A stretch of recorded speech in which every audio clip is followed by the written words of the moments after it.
ನಾರಾಯಣನೇ ನಿನ್ನೆ ಇಷ್ಟೊತ್ತಿಗೆ ಎಕ್ಸಾಕ್ಟ್ಲಿ ಬಂದ್ರು नरेंद्र मोदी। नमस्कार मेरे प्यारे देशवासियों, आज मैं अपनी बात की शुरुआत एक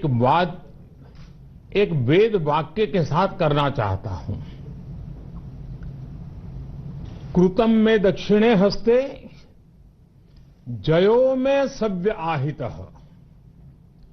इस बात को भारत के संदर्भ में देखें तो बहुत सीधा साधा अर्थ यही है, हमारे देश ने एक तरफ कर्तव्य का पालन किया तो दूसरी तरफ उसे बड़ी सफलता भी मिली।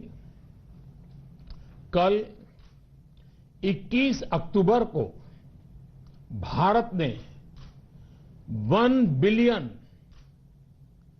100 करोड़ वैक्सीन डोज का कठिन लेकिन असाधारण लक्ष्य प्राप्त किया है।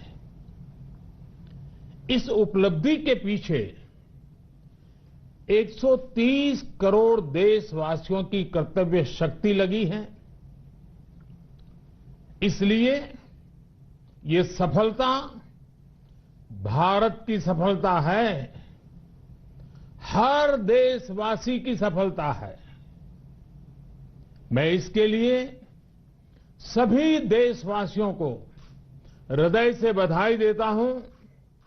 साथियों, 100 करोड़ वैक्सीन डोज ये केवल एक आंकड़ा नहीं है, ये देश के सामर्थ्य का प्रतिबिंब है, इतिहास के नए अध्याय की रचना है।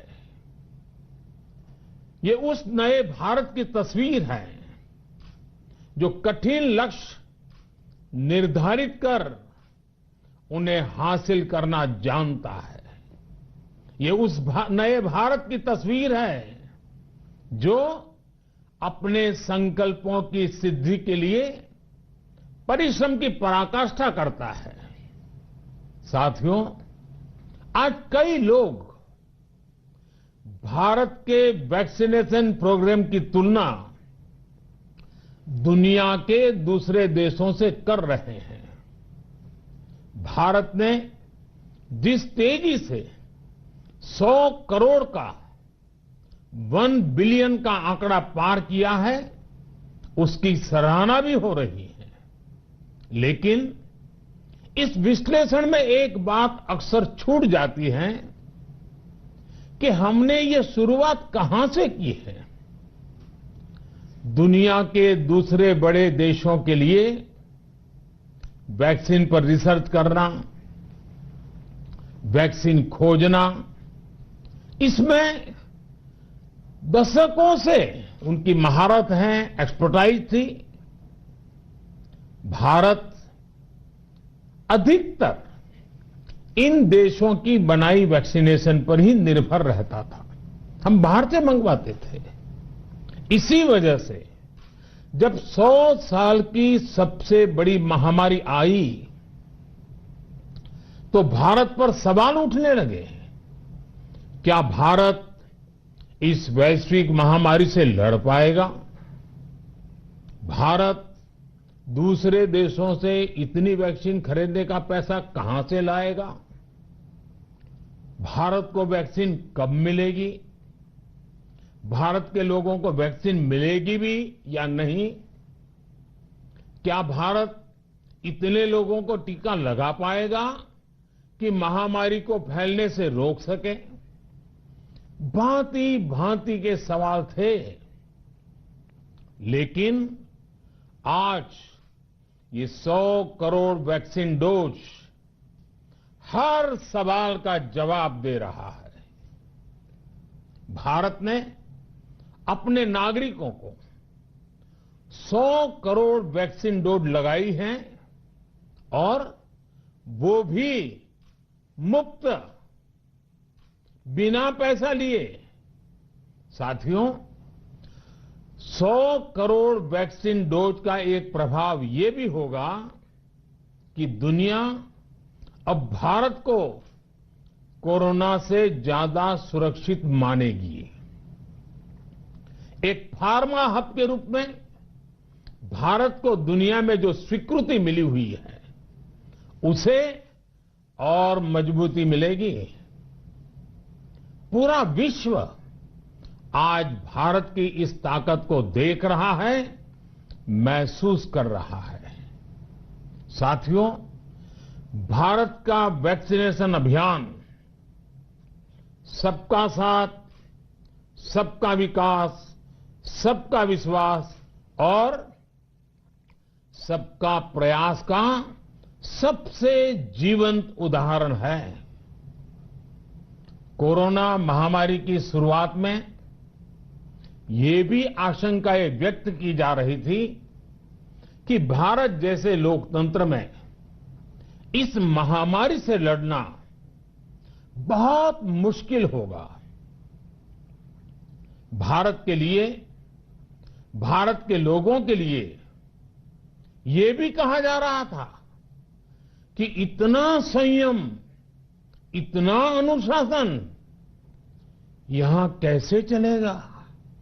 लेकिन हमारे लिए लोकतंत्र का मतलब है सबका साथ। सबको साथ लेकर देश ने सबको वैक्सीन, मुफ्त वैक्सीन का अभियान शुरू किया। गरीब, अमीर, गांव, शहर, दूर सुदूर, देश का एक ही मंत्र रहा कि अगर बीमारी भेदभाव नहीं करती तो वैक्सीन में भी भेदभाव नहीं हो सकता। इसलिए यह सुनिश्चित किया गया कि वैक्सीनेशन अभियान पर वीआईपी कल्चर हावी न हो। कोई कितने ही बड़े पद पर क्यों न रहा हो, कितना ही धनी क्यों न रहा हो, उसे वैक्सीन सामान्य नागरिकों की तरह ही मिलेगी।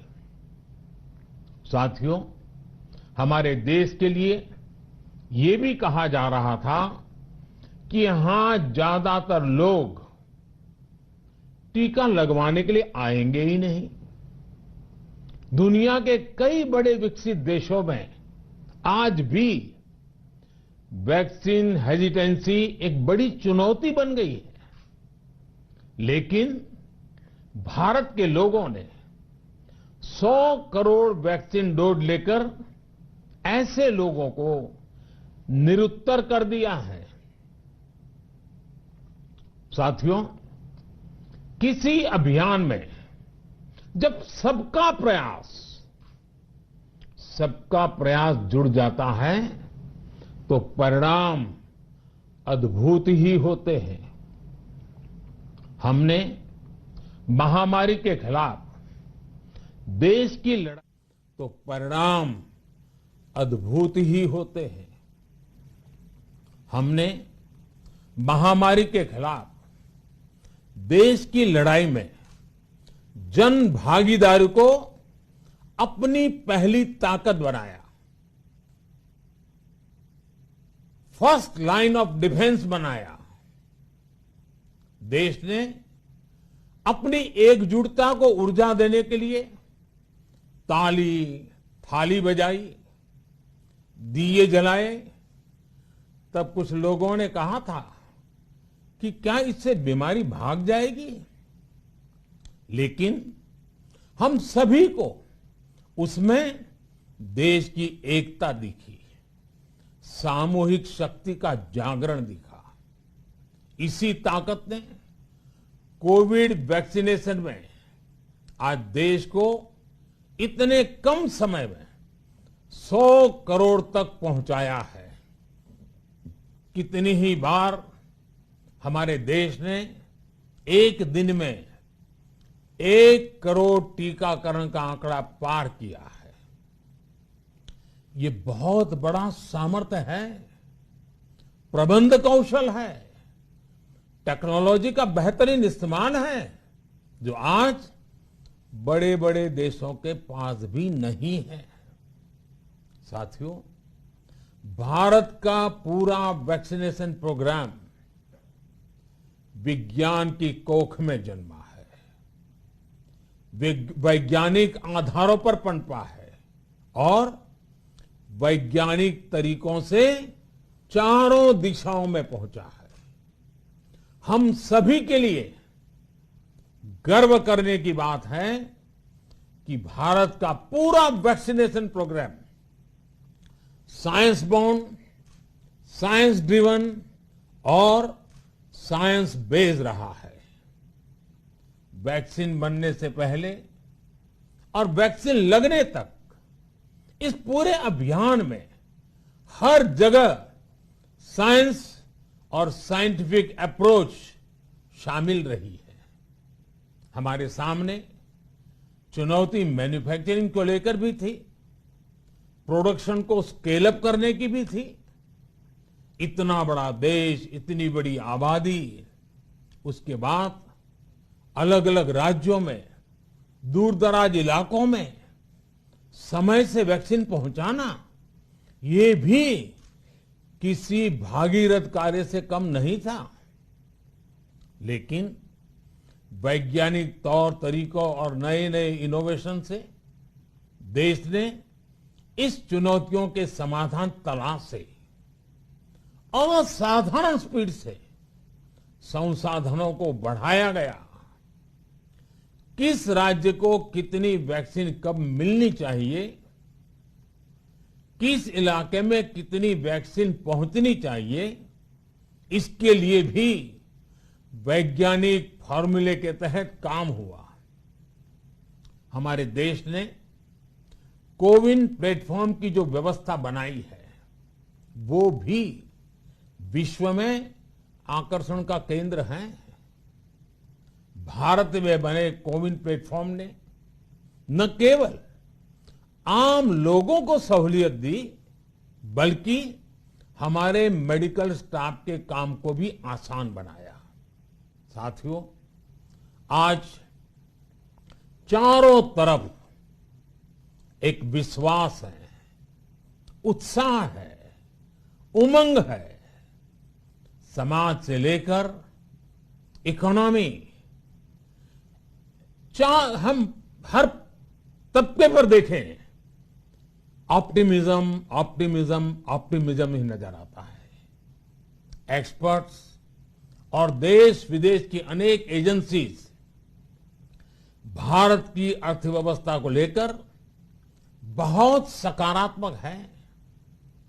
आज भारतीय कंपनियों में न सिर्फ रिकॉर्ड इन्वेस्टमेंट आ रहा है, बल्कि युवाओं के लिए रोजगार के नए अवसर भी बन रहे हैं। स्टार्टअप्स में रिकॉर्ड इन्वेस्टमेंट के साथ ही रिकॉर्ड स्टार्टअप्स यूनिकॉर्न बन रहे हैं। हाउसिंग सेक्टर में भी नई ऊर्जा दिख रही है। पिछले महीनों में किए गए कई सारे रिफॉर्म्स, कई सारे इनिशिएटिव, गति शक्ति से लेकर नई ड्रोन पॉलिसी तक भारत की अर्थव्यवस्था को और तेजी से आगे बढ़ाने में बड़ी भूमिका निभाएंगे। कोरोना काल में कृषि क्षेत्र ने हमारी अर्थव्यवस्था को मजबूती से संभाले रखा। आज रिकॉर्ड लेवल पर अनाज की सरकारी खरीद हो रही है। किसानों के बैंक खातों में सीधे पैसे जा रहे हैं। वैक्सीन के बढ़ते हुए कवरेज के साथ साथ आर्थिक सामाजिक गतिविधियां हो, खेल जगत हो, टूरिज्म हो, एंटरटेनमेंट हो, सब तरफ सकारात्मक गतिविधियां तेज हो रही हैं। आने वाले त्योहारों का मौसम इसे और गति देगा और शक्ति देगा। साथियों, एक जमाना था जब मेड इन ये कंट्री, मेड इन वो कंट्री, इसी का बोलबाला था, बहुत क्रेज हुआ करता था। लेकिन आज हर देशवासी ये साक्षात अनुभव कर रहा है कि मेड इन इंडिया की ताकत बहुत बड़ी होती है। और इसलिए आज मैं आपसे फिर ये कहूंगा कि मैं हर छोटी से छोटी चीज जो मेड इन इंडिया हो, जिसे बनाने में किसी भारतवासी का पसीना बहा हो, उसे खरीदने पर जोर देना चाहिए। और ये सबके प्रयास से ही संभव होगा। जैसे स्वच्छ भारत अभियान एक जन आंदोलन है, वैसे ही भारत में बनी चीज खरीदना, भारतीयों द्वारा बनाई चीज खरीदना, वोकल फॉर लोकल, ये हमें व्यवहार में लाना ही होगा। और मुझे विश्वास है, सबके प्रयास से मुझे विश्वास है भी करके रहेंगे। आप याद करिए, पिछली दिवाली हर किसी के मन मस्तिष्क में एक तनाव था, लेकिन इस दिवाली 100 करोड़ वैक्सीन डोज के कारण एक विश्वास का भाव है। अगर मेरे देश की वैक्सीन मुझे सुरक्षा दे सकती है, तो मेरे देश का उत्पादन, मेरे देश में बने सामान मेरी दिवाली और भी भव्य बना सकते हैं। दिवाली के दौरान बिक्री की एक तरफ और बाकी साल की बिक्री एक तरफ होती है। हमारे यहां दिवाली के समय, त्योहारों के समय बिक्री एकदम बढ़ जाती है। 100 करोड़ वैक्सीन डोज हमारे छोटे छोटे दुकानदारों, हमारे छोटे छोटे उद्यमियों, हमारे रेहड़ी पटरी वाले भाइयों बहनों, सभी के लिए आशा की किरण बनकर आई है। साथियों, आज हमारे सामने अमृत महोत्सव के संकल्प है, तो ऐसे में हमारी ये सफलता हमें एक नया आत्मविश्वास दिलाती है। हम आज कह सकते हैं कि देश बड़े लक्ष्य तय करना और उसे हासिल करना बखूबी जानता है, लेकिन इसके लिए हमें सतत सावधान रहने की जरूरत है। हमें लापरवाह नहीं होना है। कवच कितना ही उत्तम हो, कवच कितना ही आधुनिक हो, कवच से सुरक्षा की पूरी गारंटी हो, तो भी जब तक युद्ध चल रहा है, हथियार नहीं डाले जाते। मेरा आग्रह है कि हमें अपने त्योहारों को पूरी सतर्कता के साथ ही मनाना है। और जहां तक मास्क का सवाल है, कभी कभी जरा, लेकिन अब तो डिजाइन की दुनिया भी मास्क में प्रवेश चुकी है। मेरा इतना ही कहना है, जैसे हमें जूते पहन करके ही बाहर जाने की आदत लग गई है ना, बस वैसे ही मास्क को भी एक सहज स्वभाव बनाना ही होगा। जिनको अभी तक वैक्सीन नहीं लगी है, वो इसे सर्वोच्च प्राथमिकता दें। जिन्हें वैक्सीन लग गई है, वो दूसरों को प्रेरित करें। मुझे पूरा भरोसा है कि हम सब मिलकर प्रयास करेंगे तो कोरोना को और जल्द हरा पाएंगे। आप सभी को आने वाले त्योहारों की एक बार फिर बहुत बहुत शुभकामनाएं, बहुत बहुत धन्यवाद। ಇದು ನರೇಂದ್ರ ಮೋದಿಯವರ ಮಾತು. ಸುಮಾರು 20 ನಿಮಿಷಗಳ ಮಾತಾಡಿದ್ರು.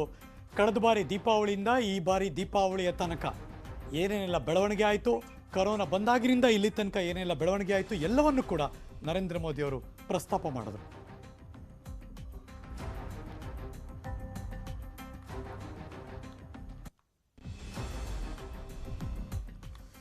ಕೊರೋನಾ ಲಸಿಕೆ